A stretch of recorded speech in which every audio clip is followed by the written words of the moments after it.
क्या यूपीएस की जगह इन्वर्टर को यूज में लिया जा सकता है? जैसा कि आपको पता है दोनों ही जो है पावर बैकअप के लिए यूज में लिया जाता है। बहुत सारे लोग ये कहेंगे कि टेक्नोलॉजी काफ़ी एडवांस्ड हो गया है, अभी इन्वर्टर में भी यूपीएस मोड आता है, तो अभी हमें यूपीएस की नीड नहीं है। इस बात में कितनी सच्चाई है इस वीडियो में समझने की कोशिश करेंगे। साथ ही साथ इस वीडियो को देखने के बाद इन्वर्टर और यूपीएस क्या होते हैं, इनके बीच में क्या अंतर होता है, यूपीएस कितने प्रकार का होता है, इन्वर्टर कितने प्रकार का हो, कब हमें यूपीएस की जरूरत पड़ेगी और कब इन्वर्टर से ही काम चल जाएगा, ये सारी बातें हम करने वाले हैं। तो अगर आपको ये सारी बातें जानना है तो इस वीडियो को देखते रहिए। आपको कुछ नया तो क्या, बहुत कुछ सीखने मिलने वाला है।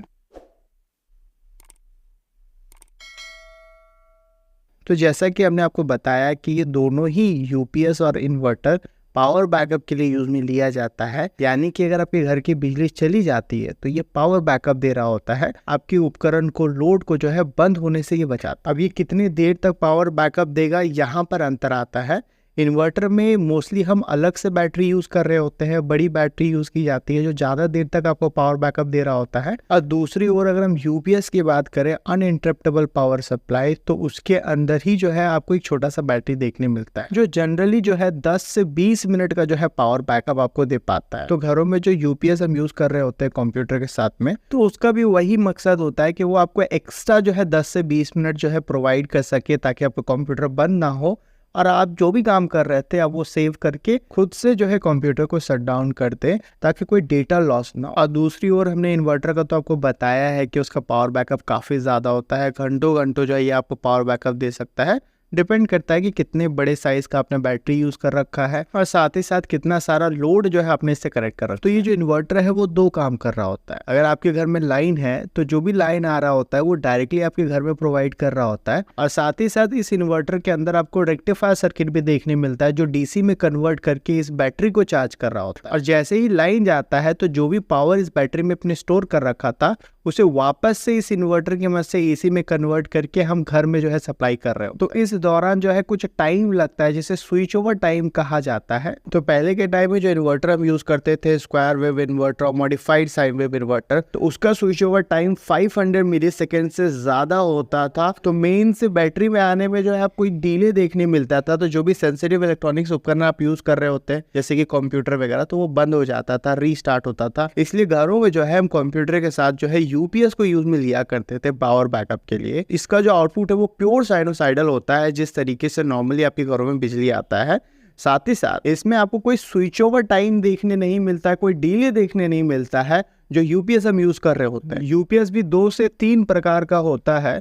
कंप्यूटर में जो यूपीएस अक्सर हम यूज करते हैं वो ऑनलाइन यूपीएस होता है, जिसे डबल कन्वर्जन यूपीएस भी कहा जाता है। तो यहाँ पे जो भी बिजली आ रहा होता है वो यूपीएस पहले उसे डीसी में कन्वर्ट करके बैटरी को चार्ज कर रहा होता है। साथ ही साथ उस डीसी को वो आगे इन्वर्टर सर्किट में ही भेज रहा होता है, जहाँ पे उसे वापस से एसी में कन्वर्ट करके हम लोड को भेज रहे होते हैं। तो यहाँ पे याद रखने वाली बात ये है कि लाइन रहे या ना रहे, हमेशा आपका इन्वर्टर जो सर्किट है वो एक्टिव रहेगा। हमेशा यहाँ पे पहले डीसी में कन्वर्ट करके फिर एसी में कन्वर्ट करके जो है हम लोड को दे रहे होंगे, डबल कन्वर्जन हो रहा होगा। तो इससे फायदा ये होता है कि आउटपुट में जो हमें पावर मिल रहा होता है वो बहुत ही प्योर, स्टेबल, कांस्टेंट मिल रहा होता है।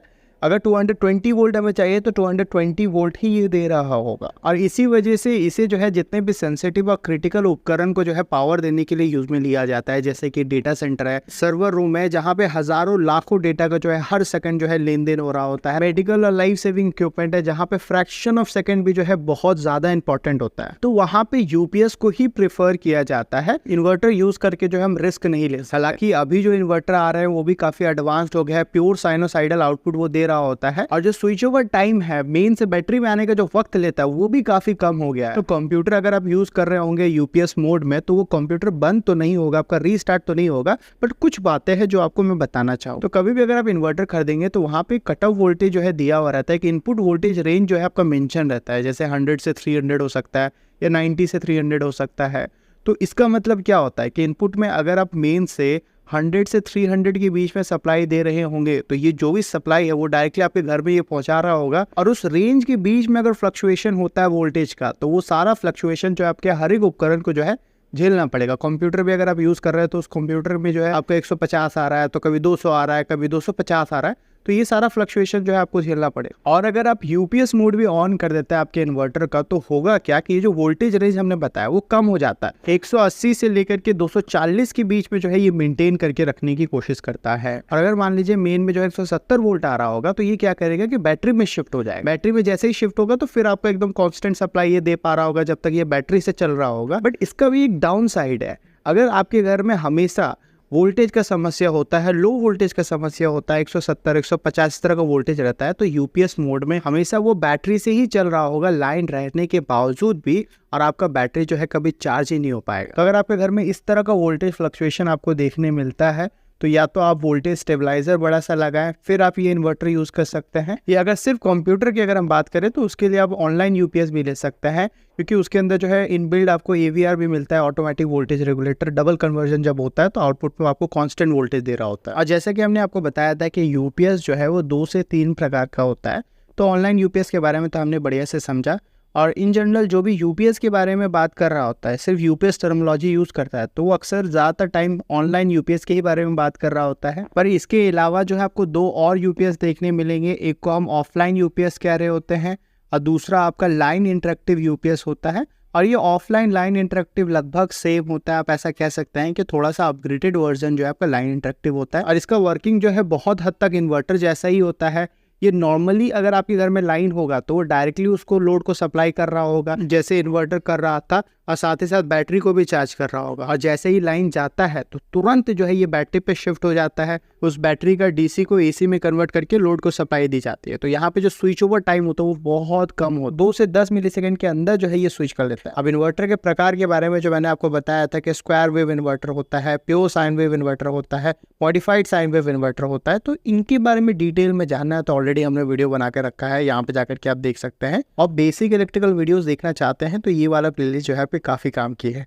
मिलते हैं ऐसे किसी वीडियो में, till then take care, bye bye.